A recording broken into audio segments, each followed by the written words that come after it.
আসসালামু আলাইকুম রহমতুল্লাহি ওয়া বারাকাতুহ। বিসমিল্লাহির রহমানির রহিম। প্রিয় শিক্ষার্থী বোনেরা, আহলান ওয়া সাহলান। কুরআন পড়ুন সহজ পদ্ধতিতে কোর্সের 31তম ক্লাসে।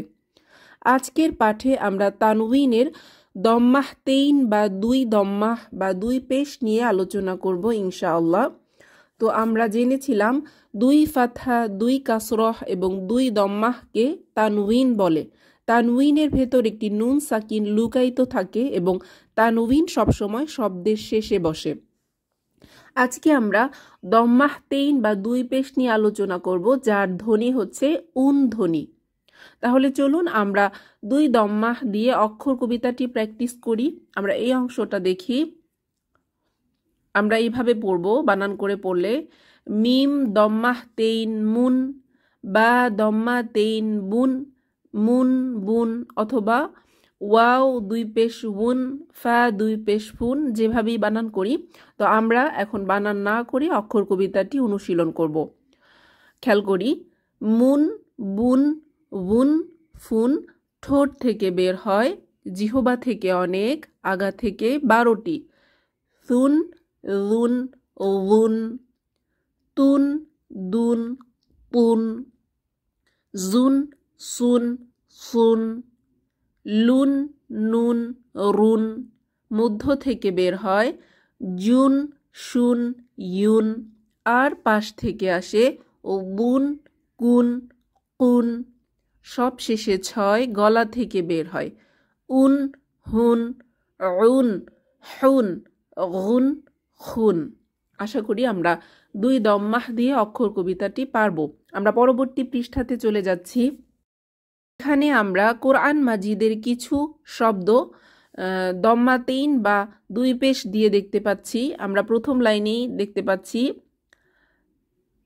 মিম ফাতহা মা, লাম ফাতহা লা, মালা, কাফ দম্মা তেইন কুন, মালাকুন, মালাকুন, মালাকুন অর্থ ফেরেস্তা, মালাকুন, মা লি কুন, মালিকুন, মালিকুন অর্থ বাদশাহ, বা শা রুন, বাশারুন, বাশারুন, বাশারুন অর্থ মানুষ বা মানব, লা আই বুন, লাইবুন, লাইবুন, লাইবুন অর্থ খেলাধুলা।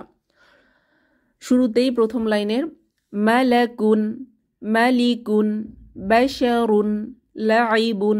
দ্বিতীয় লাইন রিক রুন, এখানে রিক কাফে হামস বা বাতাস বের হবে, রুন দম্মা তেইন রুন, রিক রুন, রিক রুন অর্থ উপদেশ বা স্মরণ, আম রুন, আমরুন, আমরুন অর্থ আদেশ বা বিষয়। কি তা, তাতে আলিফমা এসেছে, এক আলিফ টেনে পড়ব, কিতাবুন, কিতাবুন, কিতাবুন অর্থ একটি বই। বা ইয়া, ইয়াতে এক আলিফ টেনে পড়ব, আলিফমা এসেছে, বায়া নুন, বায়া নুন, বায়া নুন অর্থ বক্তৃতা বা বাগ্মিতা। তাহলে দ্বিতীয় লাইনের শুরু থেকে যিকরুন, আমরুন, কিতাবুন, বায়ানুন। তৃতীয় লাইন ফাও জুন, ফাউজুন, ফাউজুন অর্থ সৈন্যদল। এরপর খয়রুন, খয়রুন, খয়রুন অর্থ উত্তম বা সম্পদ। ওয়াইলুন, ওয়াইলুন, ওয়াইলুন অর্থ ধ্বংস বা জাহান্নাম। এরপর আছে খও, এখানে ওয়াউলিন বা নরম ওয়াও, খও ফুন, খও ফুন, খও ফুন অর্থ ভয়। তৃতীয় লাইনের শুরু থেকে ফাউজুন, খয়রুন, ওয়াইলুন, খৌফুন।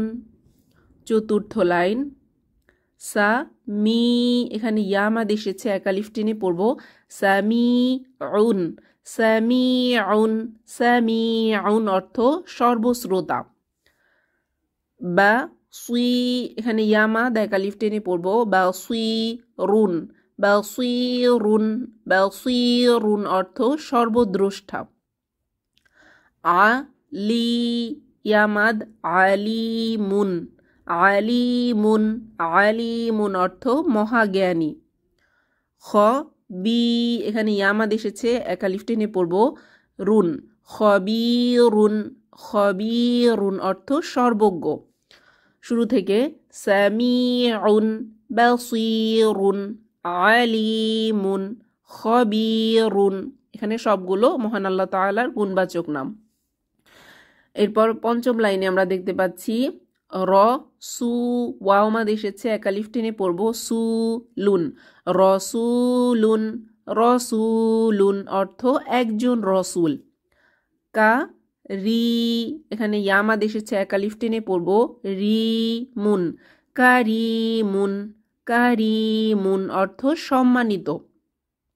আ জি ইয়ামাদ একালিফ টেনে পড়ব জি জুন, আজিজুন, আজিজুন অর্থ পরাক্রমশালী। এরপর ক দি দিতে একালিফ মাদ হবে, ইয়ামাদ এসেছে রুন, কদিরুন, কদিরুন অর্থ ক্ষমতাবান। শুরু থেকে রসুলুন, কারিমুন, আজিজুন, কদিরুন। পরবর্তী লাইন হা কি ইয়ামাদ এসেছে একালিফ টেনে পড়ব কি মুন, হাকিমুন, হাকিমুন অর্থ প্রজ্ঞাময়। শা দি দিতে একালিফ মাদ ইয়ামাদ এসেছে টেনে পড়ব শাদিদুন, শাদিদুন, শাদিদুন অর্থ কঠিন বা প্রচণ্ড। যা মি এখানে মিতে ইয়ামাদ একালিফ টেনে পড়ব মি আউন, জামিউন, জামিউন অর্থ সকল বা সব।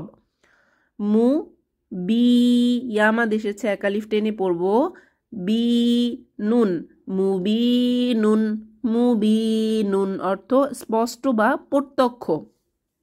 শুরু থেকে হাকিমুন, শাদিদুন, জামিউন, মুবিনুন।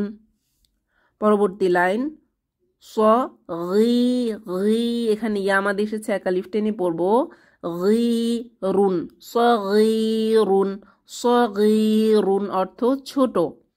কা বি ইয়ামাদ একালিফ টেনে পড়ব বিরুন, কাবিরুন, কাবিরুন অর্থ বড়। ক রি ইয়ামাদ একালিফ টেনে পড়ব রিবুন, করিবুন, করিবুন অর্থ নিকটবর্তী। বা আই ইয়ামাদ একালিফ টেনে পড়ব আইদুন, বাঈদুন, বাঈদুন অর্থ দূরবর্তী। শুরু থেকে সগীরুন, কাবীরুন, করিবুন, বাঈদুন। সর্বশেষ লাইন ফু এখানে ওয়াওমাদ এসেছে একালিফ টেনে পড়ব ফু রুন, গফুরুন, গফুরুন অর্থ অধিক ক্ষমাশীল। ফা রি ইয়ামাদ একালিফ টেনে পড়ব রি কুন, ফারিকুন, ফারিকুন অর্থ দল বা গোষ্ঠী। সা লা এখানে আলিফ সগীরা একালিফ টেনে পড়ব লামুন, সালামুন, সালামুন অর্থ সালাম বা শান্তি। এরপর বা লা এখানে আলিফ মাদ এসেছে একালিফ টেনে পড়ব আলিফ সগীরা একালিফ টেনে পড়ব লাগুন, বালাগুন, বালাগুন অর্থ একটি বার্তা বা ইজতিহাদ। সর্বশেষ লাইনে শুরু থেকে গফুরুন, ফারিকুন, সালামুন, বালাগুন। আশা করি আমরা দম্মাহতেইন দিয়ে আজকের পাঠ ভালোভাবে বুঝতে পেরেছি। তাহলে আজকের পাঠ আমরা এখানেই শেষ করব। সুবহানাকাল্লাহুম্মা ওয়া বিহামদিক নাশহাদু আল্লা ইলাহা ইল্লা আনতা আস্তাগফিরুকা ওয়া আতুবু ইলাইক। আসসালামু আলাইকুম ওয়া রাহমাতুল্লাহি ওয়া বারাকাতুহু।